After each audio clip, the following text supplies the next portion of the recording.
દર્શન શેનેથી થાય? નેત્રથી થાય. પણ અમે જે વખતે એક વખત બહેરીથી છુટ્ટીમાં આવ્યા હતા અને ભગવા વસ્તુ તો આપણે બધું અંગ એટલે ભગવા પહેર્યા હતા. સવારના પોરમાં બીજે દિવસે સાંજે પહોંચ્યા હતા. બીજે દિવસે સવારમાં મહારાજના દર્શન કરવા ગયા.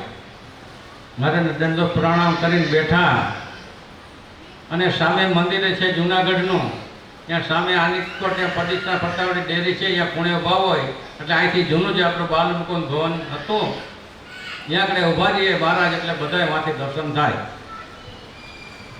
એટલે મહારાજને કીધું, મહારાજ દર્શન કરવાની ઈચ્છા કીધી છે.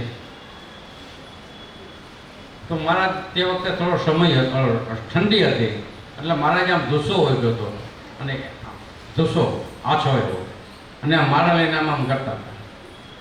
અને મહારાજ આમ દર્શન દેવા પધાર્યા એટલે મહારાજ આમ મારા ફેરવે ધૂસો ઉઠીને તડકે હોય એટલે આપણે બીજાને એમ લાગે કે મહારાજ અહીંયા મારા તડકે મારા ફેરવે. પણ સામે ભૈરવો દર્શન કરતા હતા એટલે અમે બાજુમાં ઊભા હતા. મહારાજ બોલ્યા, ઓહો કે આકાશમાંથી કેમ દેવી જાણી ઉતરી હોય કે, અને ઓલા ઝગમગવાળા લુગડા હોય કે કેવા ચમકીલા લુગડા પહેર્યા છે. અને રાજી થઈને આશીર્વાદ આપી અને મહારાજ આવતા ગયા. પણ મહારાજે પછી વિવેક શીખડાવ્યો. વિવેક દર્શનમાં વિવેક શીખડાવ્યો. મહારાજ કે વાં એ ઊભા છે તો દર્શન કરવા છે તો દર્શન શેનાથી થાય છે? નેત્રથી થાય છે ને, નેત્રથી. પણ કે બૈરાઓ શું કરે? મારે ચોખ્ખું કહ્યું, બૈરાઓ શું કરે? અમે અહીંયા ઊભા રહી એટલે કે હે શાસ્ત્રી મહારાજ. પહેલાં શાસ્ત્રી મહારાજ લગી જતું બધાને ઘણો સમય ગયો. પછી હે ભગવાન થયા, પછી અનાદિ કૃષ્ણ નારાયણ થયા. પહેલેથી બધા એવી જાણ નથી. આમ પછી આમ કરે મારે આમ, અને પછી છેલ્લે હાથ આમ પૂરા કરે, હાથ પૂરા કરીને પછી આમ કરે મહારાજ. એટલે કે બીજા જુએ કે આ શાસ્ત્રી પાછા દર્શન કરે છે. પણ મારે તે વિવેક રાખવો. અમે સાધુના નિયમમાં છે ને એટલે એ મર્યાદા રાખવી હોય કે એવા દર્શન કરો કે નેત્રથી મૂર્તિ આગી ન જાય. અમે જે રૂપમાં તમને દર્શન દીધા હોય ને એ નેત્રમાં તમારે વસી જાય એવા એકાગ્રતાથી દર્શન કરો. આ દર્શન કેવા કીધા? બાયલા દર્શન કીધા. આ કીધા જો ગુણવાળા ન હોય તો એમ થાય કે શાસ્ત્રીમાં જવાને દર્શન દેવા ગયા છે. આ રીત પણ વિવેક ભગવાને શીખડાવેલો છો. ભગવાને શીખડાવવા કોઈને કઈ બાકી નથી રાખ્યું. આટલું આજે બેરે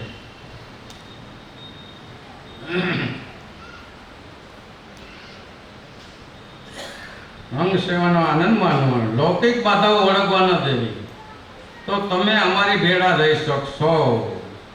લ્યો, લૌકિક બાધા વળી ગઈ એટલે ગયા. ભગવાન ભેગું રહેવા નહોતું એ જટી ગયા. સમજ્યા વગર લૌકિક બાધાઓ એટલે કઈ લૌકિક બાધાઓ? ઘણી પ્રકારની છે. એ ભગવાન ન હોય. સમજ્યા વગર એ ભગવાન હોય, એ ભગવાન ન હોય. અને આવા દાખલા જો કે અસંખ્ય છે, પણ ટૂંકમાં એમ કે આ બધી લૌકિક બાધાઓ છે. અહીંયા ન જવાય આપણે, વાં ન જવાય આપણે. પણ અહીંયાથી શું તમને પ્રાપ્ત થાય છે એ તો વિચારવું રાખવો જ કે અહીંયા હું જાઉં છું સત્સંગની અંદર તો મને એમાંથી શું પ્રાપ્ત થાય છે. આટલો વિવેક રાખવો કે બીજા દુર્ગુણો લઈને તો હું નથી આવતો.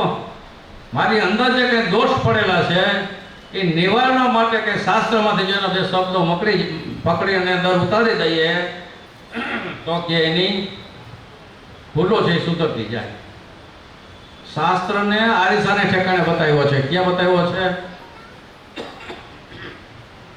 આરીસો છે કે શાસ્ત્ર છે ને એ આરીસો છે.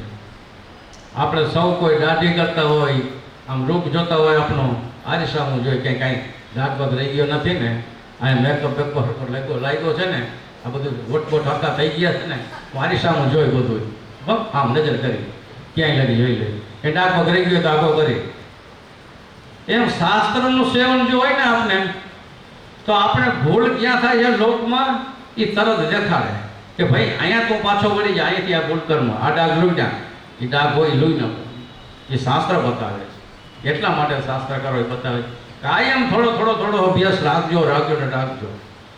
અને વિશેષ તમારે એક ખાસ આજ કેવું છે કે તમને બધાના જે કોઈ છે, જ્યાં તમે ભજન ભક્તિ થતી હોય ત્યાં 5, 10, 15, 20, 25, 50 કે 100 પણ એક વદ આઠમનું અને એકાદશીનું જે શુદ્ધ એકાદશી છે એ મહિનાની અંદર જાજા ન થાય તો કાંઈ નહીં, પણ 2 ભજન તો રાખજો રાખજો ને રાખજો અને ગોઠવજો.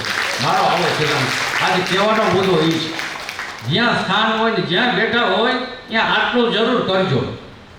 પછી વિશેષ કરવો ઘરે કરતા હોય એ બધી વાત એક છે, પણ જેથી કરીને આપણું જે છે ભક્તિનો ભાવ અને એક મેઘપણું જે ઓળખાણી છે એ વાતની દળતા થઈ જાય અને ઠેઠ લગી આપણે સાંગો પાંગ ઉતરી જાય.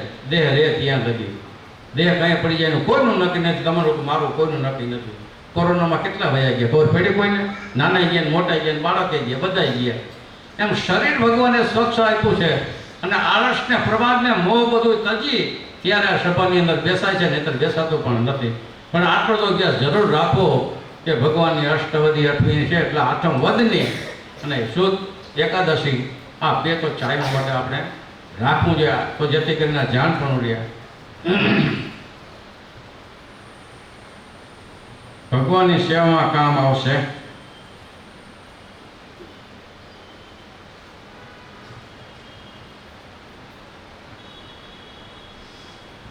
ભગવાન જે શાસ્ત્ર કે સિદ્ધાંત કે વચનની શાકની જરૂર નથી.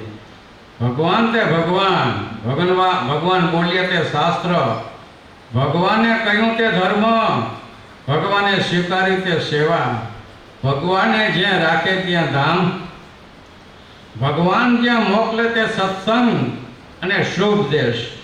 ભગવાનનું ભક્ત મંડળ તે આપણું કુટુંબ, આપણો સ્વાર્થ તે ભગવાન માટે, આપણું બધું ભગવાન માટે જ છે. અક્ષરધામમાં લઈ જવા માટે છે. માયાનું હશે તે પણ ભગવાનના યોગ્ય કરીને ધામમાં વસવાટ કરશે અને ભગવાનની સેવામાં કાયમ આવશે. આ લોકમાં પણ જેને દિવ્ય સમજણ થઈ તેને અધૂરું કંઈ નથી. ભગવાનનો રાજીપો વર્તતો રહે તેમ સેવાઓ કર્યા જ કરવી, તેમાં થાકવું નહીં અને સંશય પણ કરવો નહીં. થાક્યા અને સંશય થયો તે મુક્ત ભક્ત ન કહેવાય, સ્વાર્થી કહેવાય, જગતનો જીવ કહેવાય. મુક્ત મનનું સુખ લેવું, અંગ સેવાનો આનંદ માનવો અને લૌકિક બાધાઓ વળગવા ન દેવી, તો તમે અમારી ભેળા રહી શકશો. છેટું એટલું છેટું અને પાસે એટલું પાસે. જેણે ભગવાનમાં તર્ક કર્યો તેને માયાએ ઘેરી લીધો અને પાછો પડી ગયો. શિશુપાલ જેવના ગુણ ગાવા માંડ્યા અને ભગવાનને ભજવા પૂજવામાં અવડા ઉતરવા લાગ્યા. તેની કરેલી કમાણી ધૂળ ભેગી ભળી ગઈ. ભગવાનની બાબતો ઓળખાણો શાસ્ત્રમાં લખી છે, તે પ્રમાણે ઓળખે તે ભક્ત. અને ઓળખતા થતા ઝેર વરસાવે તો માયાનો જીવ એવા ઘણા જોયા અને 16ના ભાવમાં વહી ગયા. ભગવાનનું રૂવાણું હેલું નહીં છે. શાસ્ત્રમાં દાખલા બધા છે, બધા જાણો છો કે શાસ્ત્રની રીતમાં ભગવાનને કોઈ કેવા કહેતા, કોઈ મધુસૂદન કહેતા, કોઈ બકાસુર કહેતા, ઘણું બધું ભગવાનને વિશે એને બધાએ પહેર્યું છે. પણ એ પછી જે શિશુપાળ જેવાના ગુણ કરો એથી કીધું શિશુપાળ હારો ભગવાનને ભજી પૂજી પછી કે અવળું ઉતરે કે તો આવા છે ને આવા તેવા છે. કરેલી કમાણી જે કાંઈ હતી ને બધી ધૂળ ભેગી થઈ જાય. જો ઈની સંત ને ઈની ભગવાન હોય. જ્યારે તમારું રોડું કરે છે, આશીર્વાદ આપે છે, આશીર્વાદ લે છે, રાજકો મેળવી લે છે, ત્યાં લગી બહુ સરસ. દુઃખ મટી ગયું, બીજાનો સંગ બીજ થઈ ગયો, બીજાની પડખે બેસવા માંડી ગયા, બીજા શબ્દો કાને પડી ગયા, એટલે ઓલા ગુણ નૂન થઈ ગયા. એટલે કરી કમાણી બધી ધૂળ ભેગી વહી ગઈ. મારે કે એ ન થવા દેવું. રૂપિયા કમાવા મહેનત કેવડી કરી છે રાજથી, કરી છે કે નથી કરતા? પણ ચોર આવી લૂંટી જાય તો શું કરવાનું? ચોર આવી લૂંટી જાય તો જિંદગી આખી કમાણી લઈ જાય ને, ચોરાવી લૂંટી જાય છે. કમાણી કરી કરીને શું કહી? આ બધા ચોર છે, માલિકો અંદર શત્રુ છે ને, એ બધા ચોર છે. એ કયા ભક્તિને લૂંટી જાય ને ખબર નથી પડતા. જાણપણા રૂપે દરવાજે રાખવું એવું શાસ્ત્રમાં લખેલું છે. તો મારે કે એ રીતે રહેવું.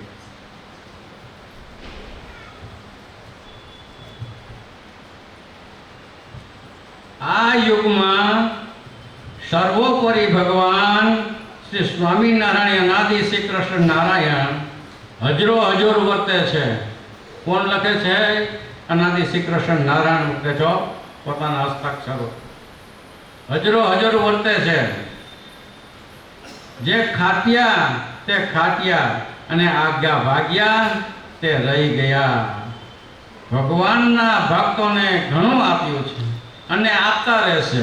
ભગવાનના ભક્તોને ભગવાને ઘણું આપ્યું છે અને આપતા પણ રહેશે. શું આપ્યું છે? આપણી નજર કેની કો જાય છે? બેઠા બેઠા સંકલ્પો થાય હમણાં કે ભગવાને ઘણા આપ્યું છે. શું આપ્યું છે?